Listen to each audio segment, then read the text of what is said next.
One of the most challenging times on campus was the hate bias incident targeting the GLBT Center in October of 2011. So the center had just been open for a few years, and we had actually moved from the lobby, off the lobby of Tally, the tiny little space, up to the third floor of Tally.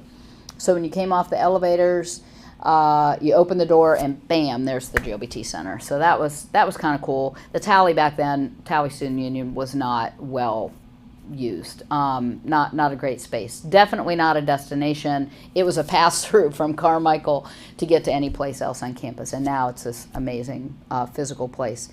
So the hate bias incident happened in Harrelson Hall. So we were in Harrelson. We actually had great space in Harrelson. So I might be one of the only people that liked Harrelson, for sure. And but somebody in the evening, overnight, spray painted "Fags Burn and Die" across the physical entrance to the center. So very different than in the tunnel. If you had taken those same words and put them in the free expression tunnel, it actually would be protected speech because it wasn't targeting any one person. So sadly, when you think about just how that would make people feel.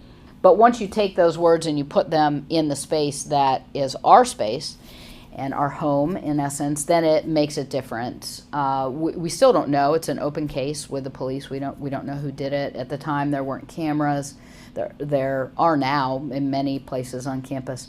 So it was a challenge just because, again, trying to provide that support and help people to understand that, while this is hard and it hurts and it makes people anxious and upset and question, that we really I had to step up and lead out of that. That if I would have shown that anger, that I knew whatever I did, people would mirror that, particularly our students. So it was hard because I was angry and hurt and afraid and all those things, but we had to get to that place where we could heal from that. And it was an amazing response from campus and the world. Like, we heard from people from all over the world. Chancellor Randy Woodson had been here at the time. It had already started, and he was in China.